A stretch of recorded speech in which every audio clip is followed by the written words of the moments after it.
Bonjour à tous. Je pense qu'on a tous ce problème récurrent où on se dit ouais, l'été ça va être mon été, pendant 2 mois je vais vraiment m'occuper de moi, je vais sortir, je vais profiter, je vais vraiment me reposer. Et au final voilà, on est à peine début juillet, disons le 12, on a déjà 10 heures de temps d'écran sur notre téléphone, on n'a pas bougé, on n'a pas perdu notre rythme de sommeil, on mange n'importe comment, bref. Mais mon objectif, l'objectif de votre copine Gina, l'objectif de votre copine motivante, c'est de vous aider à passer un super été. Et vraiment, cet été je vous respecte. Sans plus tarder, je vais vous donner tous mes conseils pour passer un bon été. Et évidemment, si t'es nouveau sur la chaîne, je t'invite à regarder mes autres vidéos puisque c'est pas la première vidéo de développement personnel que je fais, conseils, etc. Donc n'hésite pas à aller regarder les autres parce que je vais un peu passer sur certains points qui pour moi sont devenus basiques tellement j'en ai parlé sur ma chaîne.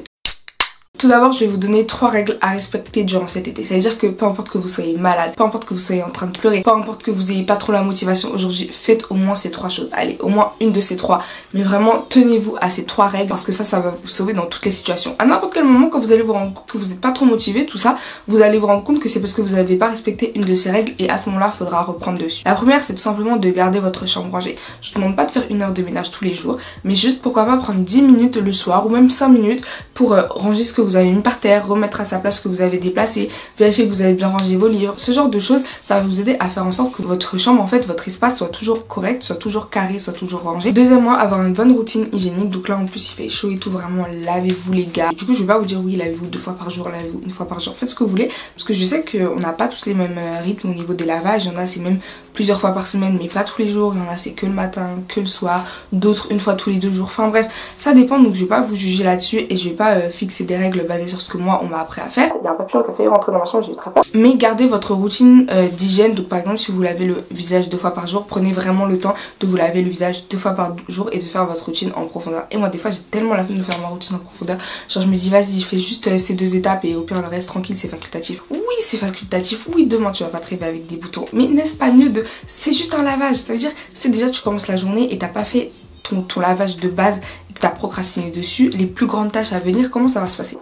Comment ça va se passer, ma belle, dis-moi. La 3e règle, c'est de rester positif. Donc peu importe ce qui se passe, ne commencez pas à imaginer tous les scénarios misérables et catastrophiques possibles et ne vous traitez pas d'une mauvaise manière. Ne vous regardez pas dans le miroir en vous disant non, t'es trop moche, non, t'es inutile, t'es pas allé à la salle aujourd'hui, t'es vraiment une moins que rien. Non, c'est pas comme ça que ça se passe. Soyez toujours vraiment dans un état d'esprit positif et ça vous sauvera.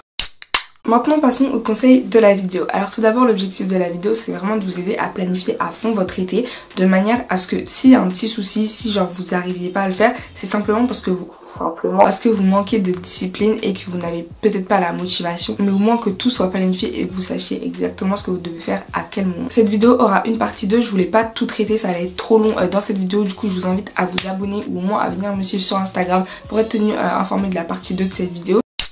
Premièrement, il faut tout simplement avoir un objectif, donc vraiment juste un ou alors plusieurs évidemment, mais au minimum un pour guider un peu cet été. Si vous n'avez pas vraiment d'objectif, c'est sûr que vous allez que là à glander, à traîner sur votre téléphone et à pas trop savoir quoi faire parce que vous n'avez rien à faire tout simplement. Pour l'objectif, faites en sorte qu'il soit le plus clair possible, sinon vous allez un peu être dans le flou. Par exemple, au lieu de vous dire oui, apprendre l'espagnol, dites plutôt être niveau B1 en espagnol, être niveau A2 en espagnol, passer du niveau A1 au niveau B2 en espagnol. Si vous me suivez sur Insta, vous savez que j'ai redéfini un petit peu mes plans récemment. D'habitude je le fais toujours sur Notion, enfin au format digital, mais là je sais pas, je voulais faire un petit peu un truc sur papier parce que c'est très motivant d'écrire sur papier.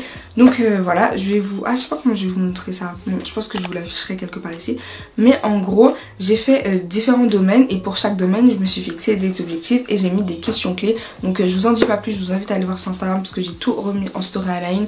Donc c'est la story à la une tips, donc je vous invite à aller voir là-bas. Si vous voulez par exemple améliorer l'état de votre peau, vous dites pas juste oui, je vais améliorer l'état de ma peau. Où est le plan? Ça c'est l'objectif, d'accord, mais où est le plan? Déjà l'objectif, je trouve qu'il n'est pas bien noté, mais où est le plan? C'est-à-dire vous allez améliorer quel aspect? Où est-ce que vous allez trouver l'argent? Est-ce que vous allez devoir acheter de nouveaux produits ou vous allez plutôt faire des trucs à la maison et que du coup bah pas vraiment besoin de mettre le budget? Si vous décidez d'acheter, quand est-ce que vous aurez le temps d'acheter les produits? Est-ce que vous allez devoir vous déplacer? Est-ce que vous allez plutôt commander en ligne? Est-ce que vous passez que par un seul site? Vous passez peut-être par plusieurs sites? Où est-ce que vous allez trouver les produits à acheter? Est-ce que vous allez demander conseil à des spécialistes? Donc vraiment faites votre plan de A à Z, mieux il est décrit, mieux ce sera. Ensuite, il s'agira de suivre vos journées. Si vous n'avez pas d'impératifs tels que les cours ou de grands événements, je vous invite à utiliser une to-do list. Donc moi perso, j'utilise plus de to-do list parce que vraiment ça m'a fané. Tout simplement, quand j'avais une to-do list, je me disais juste faut juste faire ça dans la journée, peu importe l'heure. Du coup en général je me prenais vraiment tard et je finissais par me coucher tard parce que je me disais oui j'ai toute la journée, il faut juste faire ça, non, ça va être vite fait. Donc maintenant je me force à vraiment utiliser un agenda et à caler à une certaine heure à quel moment est-ce que je vais faire quelle chose, parce que sinon je m'en sors pas. Mais si ça vous stresse un peu de devoir tout gérer à la minute, prenez une to-do list et vraiment faites un maximum d'efforts pour être discipliné dans cette to-do list, pour pas faire ça après 20 h, pour pas faire ça trop tard. Je vous conseille de faire une to-do list mensuelle, hebdomadaire et journalière. Donc en vous basant sur la to-do list mensuelle de tout ce que vous voulez accomplir dans le mois, vous allez vous fixer des objectifs et des deadlines et des tâches à faire chaque semaine, puis ensuite que vous allez répartir chaque jour. C'est important de suivre ses progrès pour pas se démotiver et vous rendre compte que vous avez avancé même si vous voyez pas tout de suite les résultats. Donc perso ce que j'aime faire c'est romantiser un peu ma vie. C'est tout bête mais voilà, je prends mon téléphone, je prends un peu des photos de ce que je fais, des photos quand j'étudie, des photos même quand je suis en train de filmer comme ça. Vous savez quoi, on va en faire une tout de suite de moi en mode avec mon petit setup et tout trop chou. Vous pouvez aussi utiliser un journal intime. Donc moi pour cet été, j'ai décidé d'utiliser ce carnet. Donc c'est un carnet que j'ai depuis peut-être début première. Mais juste que j'ai jamais pris le temps d'utiliser. En général j'achète beaucoup de carnets. Voilà, je suis un peu une surconsommatrice de carnets. Et je me dis de toute façon je sais que tu l'utiliseras un jour ou un autre. Et oui, ce jour est arrivé. Donc voilà, donc c'est ce petit carnet. Là je vais faire une belle page et tout. Mais on va faire tout ça en vidéo. C'est pour ça que je vous disais au début que je vous ai respecté. Parce qu'on va vraiment tout faire ensemble cet été. Je vais faire une petite page très jolie avec des petites photos imprimées et tout. Des photos que j'ai prises pour vraiment me rendre compte que c'est moi. C'est pas inatteignable, c'est moi qui vais le réaliser. Je sais pas si normalement il y aura cette page. Mais en tout cas chaque jour je vais noter mes petits progrès. Aujourd'hui j'ai fait ça, j'ai avancé sur tel objectif. Ce sera pas comme dans un journal intime où vraiment t'écris bien et tout. Ce sera plutôt sous forme de sketch note. Genre tu vois, tu notes un peu vite fait, tu colles des petites images. Enfin bref, voilà. J'ai hâte de voir ce que ça va donner. J'ai trop hâte, je suis tellement excited pour cet été. Genre, et si vous saviez comment cet été, j'ai vraiment envie que ce soit le mien. Dites-vous, j'ai même refusé un job d'été parce que je me disais, j'en ai refusé deux, mais je me suis dit, cet été, il faut que je m'occupe de moi. Il n'y aura aucun impératif qui ne concerne pas directement mes objectifs. Faut savoir aussi pour ceux qui ne me connaissent pas que j'ai fait du babysitting toute l'année. Du coup, je refuse pas de l'argent comme ça sans me rendre compte que ça pourrait m'aider. J'ai fait du babysitting sur l'année, j'ai pu économiser, donc ça va. Vous pouvez aussi parler de vos objectifs à un ami et vous motiver. On est dans un monde rempli de distractions, du coup c'est hyper important de garder ses objectifs en tête. Moi je sais que des fois j'avais des objectifs mais je les oubliais. Vous voyez quand vous notez en début d'année les résolutions de ça, mais que vous faites pas forcément de plan, ou que vous n'êtes pas trop à fond non plus, vous dites vas-y si je fais ça tant mieux, mais si je fais pas grave. Vous finissez par oublier les objectifs et vous faites vraiment rien pour les atteindre. Et là vous vous retrouvez 6 mois plus tard, mais attendez mais je voulais pas faire ça moi. Et là vous avez perdu 6 mois, vous pouvez être déçu de vous-même alors que bon, on peut toujours recommencer. Donc là on évite de procrastiner, on recommence. Gardez vos objectifs en tête. Là encore je vous invite à regarder la deuxième vidéo qui va sortir puisqu'on va faire mon vision board ensemble.